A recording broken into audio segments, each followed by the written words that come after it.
सावधान। ॐ नमः सिद्धेभ्य। ॐ नमः सिद्धेभ्य। ॐ नमः सिद्धेभ्य। ॐ जय जय जय। नमोस्तु नमोस्तु नमोस्तु। नमो अर्यन्ताणं नमो सेद्धाणं नमो ऐरियाणं नमो वजायाणं नमो लोये सवसावणं। मंगलम भगवान वीरो मंगलम गौतमो गणी मंगलम कुंद कुंदारो जैन धर्मोस्तु मंगलम सर्वमंगलम मांगल्यम सर्वकल्याणकारकम प्रदानं सर्वधर्माणां जैनं जयतु शासनं जैनं जयतु शासनम्। अरिहंत देव वंदे गुरु वंदे नगणनाणव्यरायो धम्मदया मे वंदे कम्मक कारणं शुद्धम। बोलिए जिनवाणी मात की जय हो। बोलिए श्रुति मात की जय हो। सुदृष्टि तरंगिणी नाम का ग्रंथ पंडित टेकचंद जी कृत और अपनी चर्चा जो चल रही थी उर्दू लोक के संबंध में। कल हमने उर्दू लोक की चर्चा की थी जिसमें परसों भी हुई थी, कल भी की अपन ने। किस प्रकार स्वर्गों का आधार है, स्वर्ग का मुकुट चिन्ह क्या होते हैं, देवों के विमानों की मोटाई क्या होती है, स्वर्ग के देवों के लेस्या क्या है और देवों का अवधि क्षेत्र अवधि ज्ञान कहाँ तक काम करता है, ये सब चर्चा अपन ने की थी।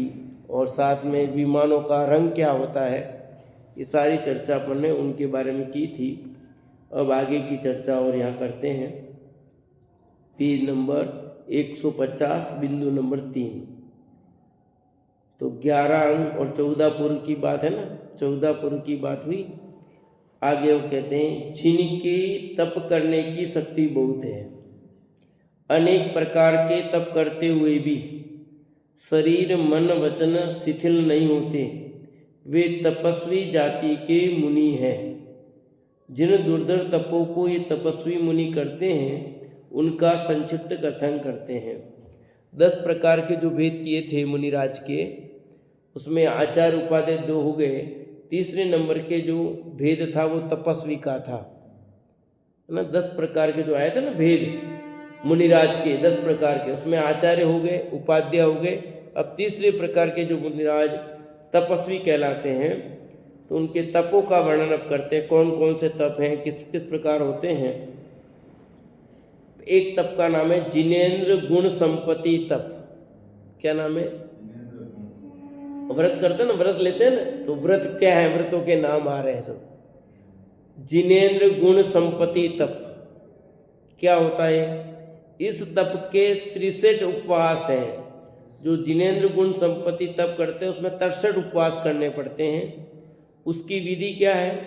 16 कारण भावना के प्रतीक रूप में 16 पड़वा प्रतिपदा और 5 कल्याण के प्रतिरूप 5 पंचमी, 8 प्रातिहारी की 8 अष्टमी, 34 अतिशय की 20 दशमी और 14 चतुर्दशी। इस प्रकार एक तिथि का एक उपवास, कुल 63 उपवास करें। तन से निर्मत्व यतीश्वर इस तप को करते हैं। कि कौन सा? कि जिनेन्द्र गुण संपत्ति तप होता है, इसमें कुल 63 उपवास होते हैं। और कब कब करने पड़ते हैं? वैसे मुख्यतः मुनिराज की बात चल रही है, पर श्रावक लोग भी करते हैं कई, है ना। तो ये 63 उपवास कब कब होते हैं? तो पहला बताया एकम, 16 पड़वा का प्रतीक है एकम, ठीक है। प्रतीक रूप में 16 पड़वा, 16 पड़वा नहीं 16 एकम, एक एक एकम, कुल 16 एकम करेंगे। 5 कल्याण की प्रतिरूप 5 पंचमी करेंगे। पंचमी का कितनी पंचमी? 5 पंचमी करेंगे टोटल। तो 16 5 21 हो गए। 8 प्रातिहारी की 8 अष्टमी, हर अष्टमी को करेंगे, पर 8 अष्टमी करेंगे टोटल। तो 21 और 8 कितने हो गए? 29। फिर 34 अतिशय की 20 दशमी और 14 चतुर्दशी। 20 दशमी यानी दशम को करेंगे और ऐसे 20 दशम करेंगे टोटल। और 14 चतुर्दशी, 14 की कितनी करेंगे? 14 14 लेंगे। आठम की 8 ली और 14 की 14 ली और इसकी अतिशय की 20 ली। दशम दशम दशम 20 करेंगे। ऐसे कुल मिलाकर के 63 हो गई है। ऐसे 63 उपवास जो किए जाते इस क्रम में, उसका नाम है जिनेन्द्र गुण संपत्ति तप। ठीक है। और इसमें लिखा अंत में कि तन से निर्ममत्व यतीश्वर इस तप को करते हैं। शरीर के प्रति जिनका निर्मत्व हुआ है, ऐसे मुनिराज इस तप को करते हैं। तो एकम आई, पांचम आई, आठम आई, दसम आई और 14 आई। तो एकम, पांचम, अष्टमी, 14 हो गए कि नहीं हो गए थे? ऐसे ही करते हैं टोटल। और दसवीं रहेगी एक बीच में, आठम दसम ऐसे कुल करेंगे। फिर दूसरा तप है श्रुत ज्ञान तप। इसमें क्या होता है? इसके 158 उपवास होते हैं। जो ये व्रत लेते हैं, श्रुत ज्ञान तप करते हैं मुनिराज, उसमें कुल 158 उपवास करेंगे। देखो ऊपर की बात, नीचे भी आगे बात आएगी। ये तो उपवास है, उस दिन तो आहार के लिए गए नहीं मुनिराज, पर जिस दिन आहार के लिए जाएंगे, आहार के लिए गए और आहार नहीं मिला तो वो भी उपवास हो गया, पर वो इस गिनती में नहीं है। आहार लेने के अंतरा है, आहार नहीं हुआ तो वो भी गिनती में। ये तो विधि पूर्वक करेंगे, वो 63 है। तो कितने उपवास हो जाएंगे मुनिराज के? सोचो आप। 63 तो विधि पूर्वक उनको जिस दिन करना ही है, आहार के लिए जाएंगे ही नहीं वो, पर बाकी दिनों में आहार के लिए जाएंगे, उस दिन भी आहार मिल जाएगा। ये कहाँ है? वो उपवास इस गिनती में नहीं है कि चलो उस दिन आज गिन लेते, ऐसा नहीं है। अब जो श्रुत ज्ञान तप है उसमें 158 उपवास, उसकी विधि बताते हैं। मति ज्ञान के भेदों के प्रतिरूप 28 उपवास। मति ज्ञान के जो भेद हैं 28 उपवास मति ज्ञान के प्रतिरूप। 11 अंग के उपवास, उपक्रम परिक्रम के 2 उपवास। 11 अंग के 11 उपवास, परिक्रम के 2 उपवास। 88 लाख सूत्र पदों के 28 उपवास। प्रथमान योग का 1 उपवास। 14 पूर्व के 14 उपवास। 5 चूलिका के 5 उपवास। अवधि ज्ञान के 6 उपवास। मन परिज्ञान के 2 उपवास। केवल ज्ञान का 1 उपवास। इस प्रकार 158 उपवासों को तन के प्रति निष्प्रिय यति करते हैं। ठीक है। शुद्ध ज्ञान तप के कुल कितने तप उपवास करेंगे? 158 उपवास करेंगे। ये प्रतीक बताए किस किस के प्रतीक रूप, पर ऊपर में तिथियां बताई थी किस किस तिथि को करेंगे। इसकी भी तिथियां हैं, पर इसमें तिथि नहीं बताई किस तिथि को कौन सा करेंगे और कैसे आएगा ये।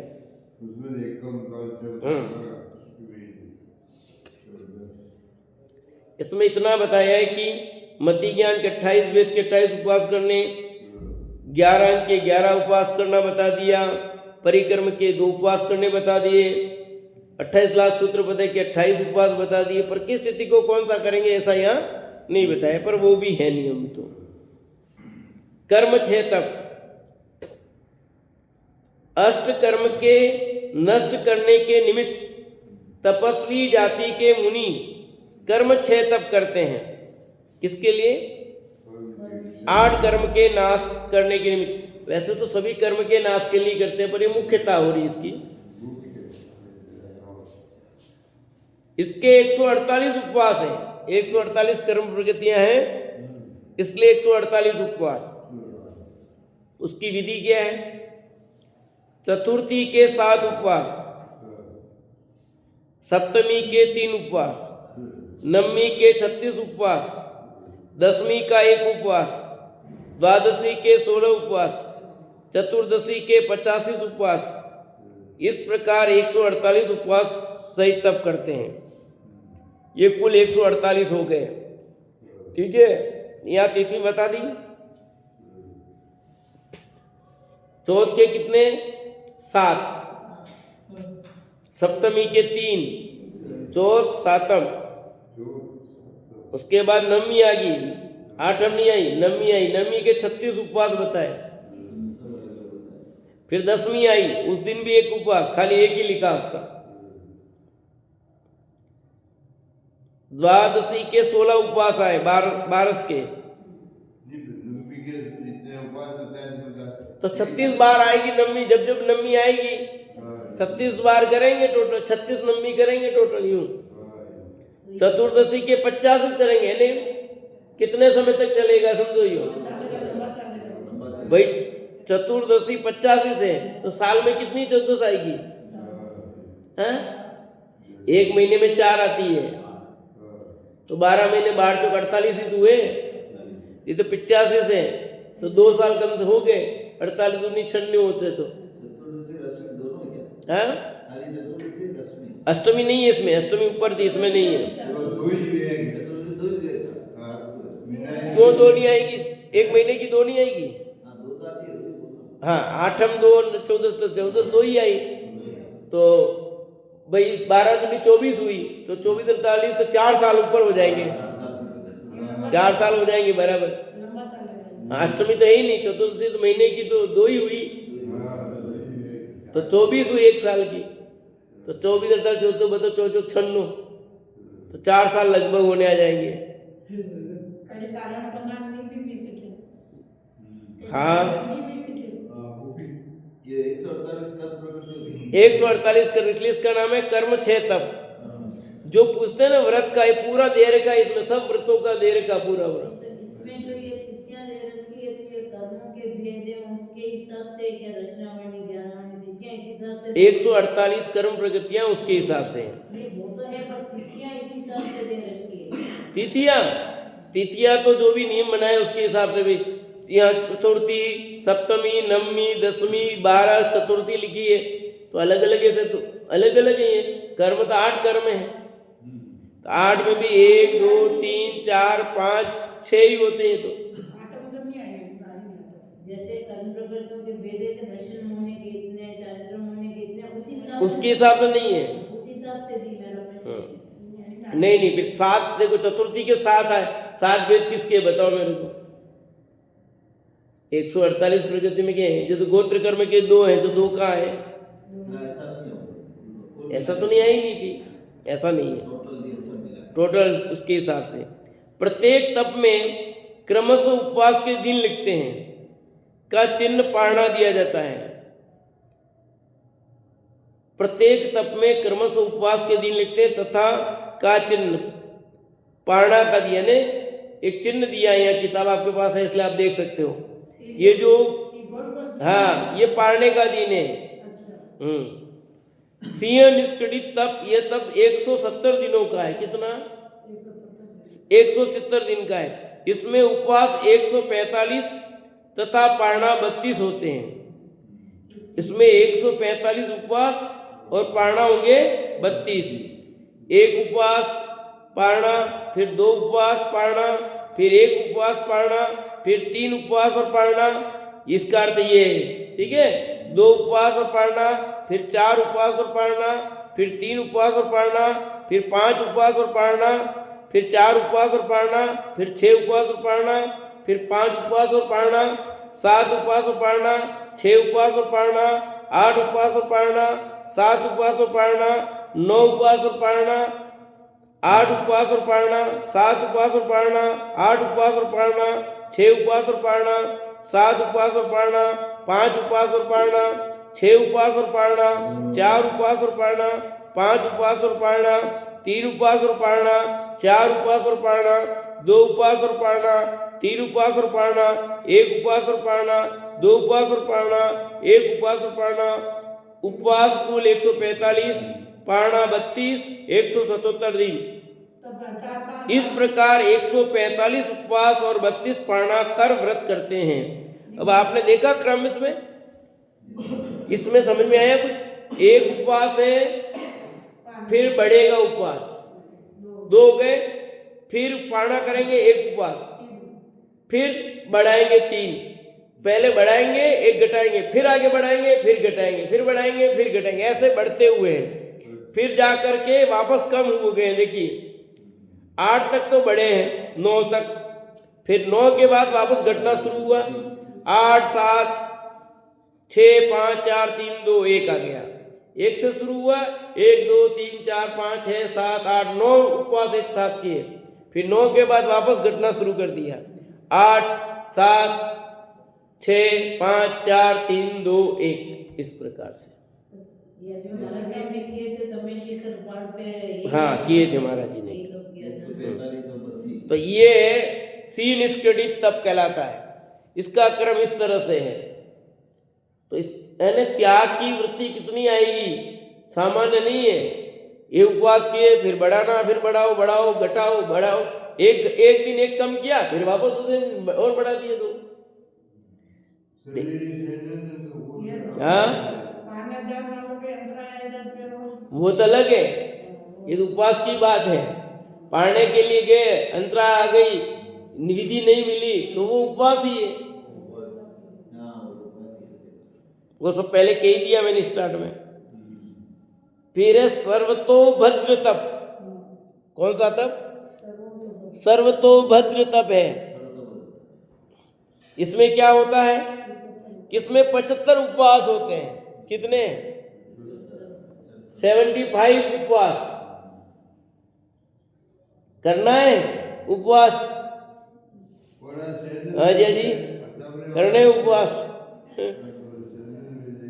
एक व्रत कई लोग श्रावक लोग भी करते हैं, पर मुख्यतः मुनिराज की बात चल रही है। तपस्वी तो 10 प्रकार के भेद बताए थे मुनिराज के, उसमें आचार्य उपाध्याय 2 भेद हो गए। तीसरा तपस्वी जो मुनिराज का भेद है, उसमें ही चर्चा चल रही है। सब ये तप कौन कौन से होते हैं, कितने तप होते हैं, वो 12 तप की बात नहीं, यहाँ तप पे सब ये बताया है।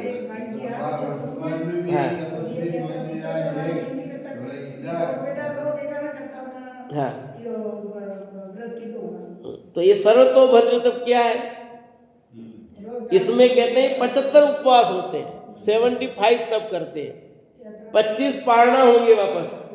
75 तो उपवास, 25 पारणा, कुल मिलाकर के 100 दिन का तप हो गया। इसकी विधि क्या है वो देखो। जिस दिन चालू करेंगे उस दिन पहले दिन उपवास, फिर पारणा, फिर 2 उपवास करेंगे, पारणा, फिर 3 उपवास करके पारणा, फिर 4 उपवास करके पारणा, फिर 5 उपवास करके पारणा, फिर 3 उपवास करके पारणा, फिर 2 उपवास करके पारणा, फिर 1 उपवास करके पारणा, फिर वापस 5 उपवास करके पढ़ना, फिर 4 उपवास करके पढ़ना, फिर 3 उपवास करके पढ़ना, फिर 2 उपवास करके पढ़ना, फिर 3 उपवास करके पढ़ना, फिर 4 उपवास करके पढ़ना, फिर 5 उपवास करके पढ़ना, फिर 1 उपवास करके पढ़ना, फिर 4 उपवास करके पढ़ना, 3 उपवास करके, 2 उपवास करके, 1 उपवास करके, 5 उपवास करके, 4 उपवास करके, 5 करके, 1 करके, 2 करके पढ़ना। ऐसे 75 है सारे। सब याद रह जाएगा, सब व्यवस्थित होगा। अपन तो लिखना पड़ेगा, अपने को तो भूल जाएंगे अपन तो, हैं कि भाई 1 किया था, मैंने 2 किया था, याद नहीं रहेगा क्या? जो करता है उसको सब याद रहता है कि मेरे कितने। महाराज जी कहाँ डायरी लिखेंगे, पेन लिखेंगे? मुनिराज की मुख्यता चल रही है यहाँ, वो कहाँ डायरी पेन लेंगे, कहाँ रखेंगे? स्मरण शक्ति इतनी होती है और क्रमशः होते हैं कि ये नियम है, तो इतने उपवास के बाद ये होगा, इसके बाद ये होगा उनका। तो पहले देखो 5 तक गए, फिर वापस घटाए, 3, 2, 1 हो गए, फिर वापस 5, 4, 3, 2 हो गए, फिर 3, 4, 5 हुए, फिर 1, 4, 3 हुए, फिर 2, 1 हुए, फिर 5, 4, फिर 5, 1, 2 हो गए। एक क्रम किस ढंग से होते हैं, तो जो करेगा उसको सब ख्याल में रहेगा। इस प्रकार ये व्रत गुरुनाथ निसंक होकर करते हैं। फिर मां सर्वतोभद्र तप। कौन सा तप? मां सर्वतोभद्र तप। इसमें 196 उपवास होते हैं। कितने? 196 उपवास। और 49 पारणा होती है। ओहो, कितने? 196 उपवास है, 49 पारणा है। उनकी विधि, एक उपवास और पारणा, फिर 2 उपवास और पारणा, फिर 3 उपवास पारणा, फिर 4 उपवास पारणा, 5 उपवास पारणा, 6 उपवास पारणा, 7 उपवास पारणा, 1 से 7 तक गए। फिर वापस 1 उपवास पारणा, 2 उपवास, 3 उपवास, 4 उपवास, 5 उपवास, 6 उपवास, 7 उपवास, एक एक के बाद इतना पारणा है। यह क्रमशः 1 से लेकर 7 तक जा रहे हैं। फिर वापस 1 शुरू होता है। 1 उपवास पारणा, 2 उपवास पारणा, 3 उपवास पारणा, 4 उपवास पारणा, 5 उपवास पारणा, 6 उपवास पारणा, 7 उपवास पारणा। फिर वापस 1 2 3 4 5 6 7, फिर 1 2 3 4 5 6 7, 1 2 3 4 5 6 7, 1 2 3 4 5 6 7, ऐसे 196 उपवास और 49 पारणा, कुल 245 दिन होते हैं इसमें। कितने? तो 1 से लेकर 7 तक बड़े हैं, तो साथी 49, 7 बार ऐसा करेंगे। कितनी बार? तो 49 पारने तब होंगे। तो 7 सप्ताह मत समझना, ये दिन तो कितने हो रहे हैं? 196 उपवास हो रहे हैं। 49 तो पारणा है, और उपवास 1 करेंगे, फिर पारणा, फिर 2 उपवास करके पारणा, फिर 3 उपवास करके पारणा, फिर 4 करके पारणा, फिर 5 करके पारणा, फिर 6 करके, फिर 7 करके, फिर वापस शुरू 1 2 3 4 5 6 7, ऐसे ऐसे 7 बार करेंगे वो, तब जा करके 196 उपवास और 49 पारणा होंगे। फिर है लघु सिंह निष्क्रीडित तप, इसका नाम तो सुना आपने? हाँ, लघु सिंह निष्क्रीडित तप। इस तप को यति करते हैं। कौन करते हैं? यति करते हैं। उसकी विधि क्या है फिर? कि 1 उपवास करके पारणा, 2 उपवास करके पारणा, फिर 1 उपवास करके पारणा, फिर 3 उपवास करके पारणा, फिर 2 उपवास करके पारणा, फिर 4 करके पारणा, फिर 3 करके पारणा, फिर 5 करके पारणा, फिर 4 करके पारणा, 5 करके पारणा, 5 करके पारणा, फिर 4 करके पारणा, 5 करके पारणा, 3 करके पारणा, 4 करके पारणा, 2 करके पारणा, 3 करके पारणा, 1 करके पारणा, 2 करके पारणा, 1 करके पारणा, ऐसे कुल 60 उपवास हुए। कितने? अब इसमें देखो क्या क्रम रहा, 1 2, फिर 1 आया, फिर 3 हुआ बड़ा, फिर वापस 2 आए, फिर 4 आए, फिर वापस 3 हुआ, 5 हुआ, 4 हुआ, 5 हुआ, 5 हुआ, 4 हुआ, 5 3, ऐसे बढ़ते घटते ये क्रम आ रहा है। और 20 पारणा हो गए इनके।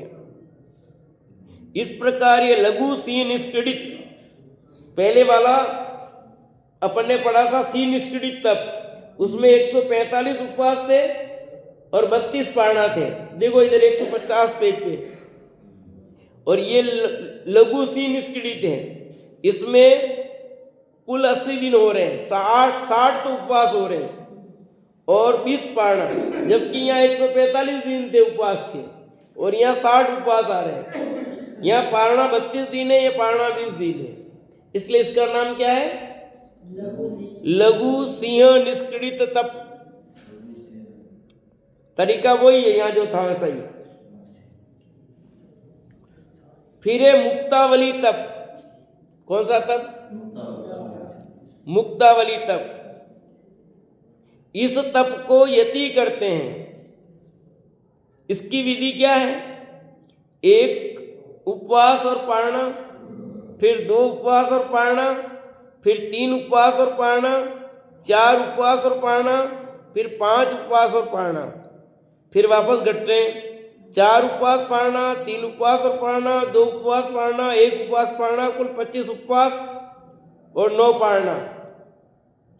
ठीक है, 1 2 3 4 5 बढ़ेंगे, फिर 4 3 2 1। बहुत सरल है ये तो। इस प्रकार ये तब 25 उपवास और 9 पारणा, कुल 34 दिन का तप है। कितने दिन का? इसमें 25 उपवास होंगे और 9 पारणा होंगे। दे रखी है ना सब, दे रखी है। किसन दे रखी है, एक और पारना निशान दे रखा है, आपके नहीं हो, हमारे तो है।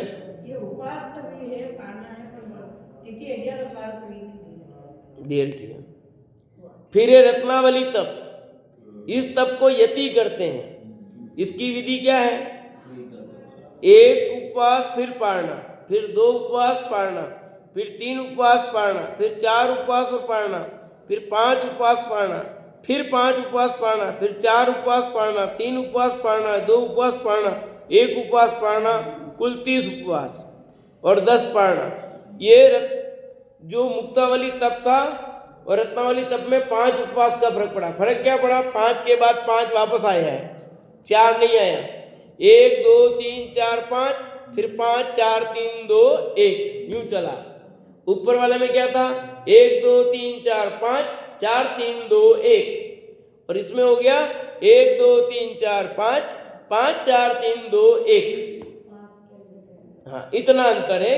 एक 5 और है, तो 5 उपवास फिर 5 उपवास करेंगे, 5 उपवास करके पारना, फिर 5 उपवास करेंगे पारना, फिर 4 उपवास करके पारना करेंगे, फिर 3 करके, फिर 2 करके, फिर 1 करके, यूं।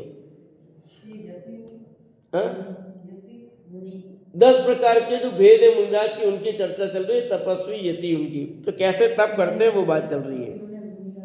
हाँ, मुनिराज के भेद 10।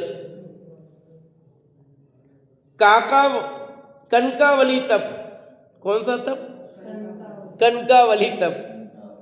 इसकी विधि शुक्ल पक्ष की पड़वा एकम, शुरू करेंगे शुक्ल पक्ष में, कृष्ण पक्ष में नहीं, शुक्ल पक्ष की एकम, पंचमी, दसवीं, कृष्ण पक्ष की द्वितीया, छठ, 12, इस प्रकार इसमें 1 महीने के 6 उपवास, 1 वर्ष के 72 उपवास होते हैं। ऐसे कनकावली तप को तपस्वी करते हैं। ये तपस्वी करेंगे, ऊपर वाले यति करेंगे। है तो मुनिराज ही, पर मुनिराज के 10 वेदों में जो भेद है, तपस्वी यति, उसके अंतर्गत ये तपस्वी और यति करेंगे। हाँ, तो कनकावली में क्या हुआ? एक तो एकम, पांचम और दसम, ये तो हुए शुक्ल पक्ष के। कृष्ण पक्ष में दूज, छठ और 12, समझ आ गया कि नहीं? एकम इधर बीज आया, इधर 5वीं, इसमें 6ठी, इसमें 10वीं, इसमें 12 आ गई। तो 1 महीने में कितने उपवास हो गए? 6, 12 महीने के 12 72, तो 72 उपवास होंगे टोटल इसमें, कनकावली तप में। फिर आचार्य वर्धन तप, आचार वर्धन यानी आचावल वर्धन। इसमें क्या विधि, कैसे करेंगे इसको? 1 उपवास और पारना, फिर 2 उपवास करके पारना, फिर 3 उपवास करके पारना, फिर 4 उपवास करके पारना, फिर 5 उपवास करके पारना, फिर 6 उपवास करके पारना, फिर 7 करके पारना, 8 करके पारना, 9 करके पारना, 10 उपवास करके पारना। अब वापस गढ़ रहे हैं, 9 उपवास करके पारना, 8 उपवास करके पारना, 7 उपवास करके पारना, 6 उपवास करके पारना, 5 उपवास करके पारना, 4 उपवास करके पारना, 3 उपवास करके पारना, 2 उपवास करके पारना और 1 उपवास करके पारना। कुल 100 हो गए। 1 2 3 4 5 6 7 8 9 10, फिर 9 8 7 5 4 3 2 1, टोटल जोड़ोगे तो कितने आएंगे? 100। कितने आएंगे? 100 आएंगे। तो 100 उपवास हो गए इसमें, और 19 पारना आ रहे हैं। इस प्रकार 100 उपवास और 19 पारना, कुल 119 दिन का तप है ये। कितने दिन का? 119 दिन। जिस दिन से चालू करेंगे वो क्रम से चलेगा, मर जाए जैसे नहीं चलेगा। जिस दिन भी चालू करोगे तो पहले दिन 1 उपवास होगा, फिर पारना, फिर 2 उपवास करके पारना, फिर 3 करके, ऐसे लगातार चलना पड़ेगा। 119 दिन तक पूरा चलना पड़ेगा आपको।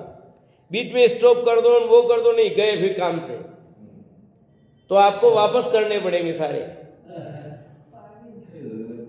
इसे वितरागी तपस्वी करते हैं। कौन करते हैं? वितरागी तपस्वी करते हैं। सुदर्शन तप, फिर इसकी विधि क्या है? औपसमिक सम्यक, छायोपसमिक सम्यक, क्षायिक संयुक्त, ये 3 संयुक्त हैं। इन प्रत्येक संयुक्त के संख्या कांचादि 8 दोष हैं। अतः तीनों संयुक्त के 24 मल दोष हुए। कितने? 8 तारीख 24। इन 24 दोषों संबंधी उपवास एकांतर, एक उपवास एक पारणा पूर्व किस प्रकार तब कुल 48 दिन का है, यानी 24 उपवास 24 पारणा, एक उपवास पारणा, एक उपवास पारणा, एक उपवास पारणा, ऐसे कुल करेंगे 24 तो उपवास और 24 पारणा, 48 दिन तक करेंगे। इसका नाम है सुदर्शन तप इत्यादि तप तपस्वी गुरु करते हैं। इन्हें तथा इस प्रकार के और भी अनेक 3 काल संबंधी दुर्धर तप करते हैं। अपनी परिणति मां धर्म शुक्ल ध्यान में रखते हैं। वे समता की वृद्धि करते हुए तपस्वी जाति के मुनि हैं। इस प्रकार तीसरा भेद जो मुनिराज का था तपस्वी का, उनके बारे में यह वर्णन करके बताया कि वे तपस्वी मुनिराज इतने प्रकार के तप करते हैं। तो जो मुनिराज ज्यादा तप करता है तो अपन कहने लगते हैं तपस्वी है। तो ये तो सब मुनिराज तपस्वी हैं, 12 प्रकार के तप तपते हैं, पर विशेष नाम पड़ जाता ना। जैसे जो मुनिराज मोहन, तो मोहन वृत्ति मुनिराज, मोहन बाबा कह देते हैं अपन। कोई फली जूसी लेता है, रसी लेता है तो रसाहारी नाम रख देते। ऐसे नाम रखा है। ये जो तप की मुख्यता जिनके रहती है वो तपस्वी हो गया। यूं फिर चौथे प्रकार के बताते हैं। शेख से आया था, जो यति आचार्य के पास शास्त्राभ्यास करते हैं उन्हें शिष्य जाति के मुनि शेक्ष कहते हैं। शिष्य से बनाया शिष्य है। तो जो यति आचार्य के पास शास्त्राभ्यास करते हैं उन्हें शिष्य जाति के मुनि जो होते हैं शेक्ष कहते हैं। जैसे लोक में पिता के जीवित रहने तक बेटे को कुमार कहते हैं, वैसे ही जब तक आचार्य गुरु हैं तब तक उन गुरुओं से शास्त्राभ्यास करने वाले मुनियों को शिष्य जाति के मुनि शेक्ष कहा जाता है। ठीक है, यहाँ उदाहरण दिया, लोक में पिता के जीवित रहने तक बेटे को क्या कहते हैं? कुमार कहते हैं। फिर उसके पगड़ी दस्तूर हो जाता है, यही होता है। वो गया उसके बाद उसका पगड़ी दस्तूर, वो बढ़ गया। ऐसे कहते हैं कि जब तक आचार्य हैं, यति आचार्य के पास शास्त्राभ्यास करते हैं उन्हें शिष्य जाति के जो मुनिराज हैं वो शेक्ष कहते हैं। वीतरागी 3 भोगों से उदास, आत्मरस में रत, शांत चित्त के धारी, अनेक रोगों सहित शरीर के धारी मुनीश्वर ग्लान जाति के मुनि हैं। तो मुनिराज वीतरागी पर तन और भोगों से उदास है। शरीर और भोगों से कैसे उदास रहते हैं, आत्मरस में रत रहते हैं, शांत चित्त के धारी हैं। पर आगे की बात, ये सब विशेषता उनमें, परंतु तकलीफ क्या है? बीमार है, अनेक रोगों सहित रहते हैं। वो शरीर कैसा है? रोगों से भरा हुआ है। तो ऐसे ही मुनिराज को ग्लान मुनि कहते हैं। बाकी सब है विशेषता है कि वे तन और भोगों से उदास हैं, उसके प्रति आसक्ति नहीं है, आत्मरस में चित्त रहते हैं, सब रहते हैं, पर वो क्या रहते हैं? बीमार रहते हैं, है ना। शरीर में रोग है, शरीर के प्रति मोह नहीं है, पर शरीर में क्या है? रोग है शरीर में, करे क्या? तो ऐसे मुनिराज को ग्लान मुनि कहते हैं। फिर 7वें प्रकार के ऋषि आदि 4 प्रकार के श्रमण समुदाय संघ जाति के मुनीश्वर हैं। श्रावक, श्राविका, मुनि, आरिका, इन चारों प्रकार के संघ में रहने वाले संघ जाति के मुनीश्वर हैं। कैसे मुनीश्वर? जो श्रावक, श्राविका, मुनि, आरिका इन चारों प्रकार के संघ में रहते हैं वे क्या कहलाएंगे? संघ जाति के मुनीश्वर। अब संघपति कौन बन रहा है आजकल? हाँ, आरिका बन रही है, संघपति श्रावक बन रहे हैं। जो मुनि शिष्यों की आमनाएं जानते हैं, दीक्षा देने की विधि जानते हैं, इत्यादि मुनि धर्म क्रिया में प्रवीण है, वे कुल जाति के मुनीश्वर हैं। ऐसे मुनिराज जो दीक्षा देने की विधि जानते हैं अच्छी तरह से, बहुत मुनियों की आमना, शिष्यों की क्या आमना है उनको पता है पूरा, तो कुल जाति के कहलाते हैं ना। विशेषताएं सब अलग अलग है, तो सब 28 मूल गुण नारी मुनिराज, पर उसमें स्पेशलिस्ट होता ना किसी की, वो स्पेशलिस्ट क्या है वो बता रहे हैं आप। जो बहुत काल के दीक्षित हैं वे साधु जाति के मुनीश्वर हैं। बहुत काल से दीक्षित हो गए, उनको साधु जाति कहते हैं। 10वां, लोक सम्मत साधु मनो की जाति के मुनीश्वर हैं, जो बाह्य प्रज्ञा का त्याग कर नग्न होकर गुरु चरण कमल में मुनि पद धारण करने के लिए सन्मुख को मुनि होने की प्रक्रिया करा रहे हैं, वे मनो की जाति के मुनि हैं।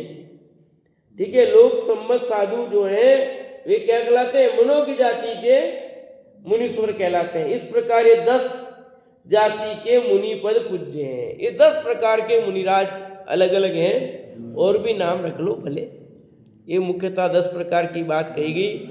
कोई तपस्वी, कोई यति, किसी का नाम से अलग अलग विशेषता देख करके उनका नामकरण किया गया है। बाकी सब है तो मुनिराज ही। 28 मूल गुण का पालन करने वाले सभी दिगंबर वितरागी संत हैं, पर अलग अलग विशेषताओं को देखकर अलग अलग नामकरण कर दिए गए हैं। इन गुरुओं को विचार करने योग्य 10 समाचार हैं। इनका विचार महामुनि कैसे करते हैं? क्या लिखा? इन गुरुओं का विचार करने योग्य 10 समाचार है। कितने? 10 समाचार हैं। इनका विचार महामुनि कैसे करते हैं, कहाँ करते हैं, उसे आगे कहते हैं। आचार सार ग्रंथ अनुसार नाम।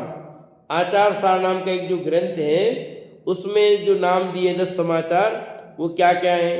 इच्छाकार, मिथ्याकार, तथाकार, इच्छाव्रत, आशीष, निषिदिका, अप्रच्छन्न, प्रतिप्रच्छन्न, आनमंत्र, संश्रय, ये टोटल 10 हो गए। देखो वापस गिनो। इच्छाकार, 1 इच्छाकार, 2 मिथ्याकार, 3 तथाकार, 4 इच्छाव्रत, 5 आशीष, 6 निषिदिका, 7 अप्रच्छन्न, 8 प्रतिच्छन्न, 9 आन मंत्र और 10 संश्रय।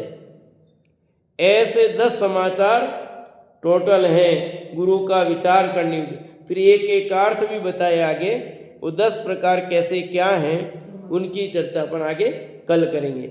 आज अपनी चर्चा ये हो गई, एक तो तीसरे प्रकार के जो तपस्वी होते हैं वो कौन कौन से प्रकार के तप करते हैं, उनके क्या क्या तरीका होता है, विधि वो बताई।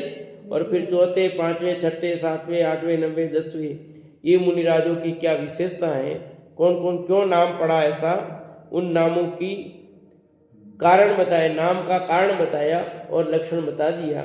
से चर्चा अपन आगे करेंगे।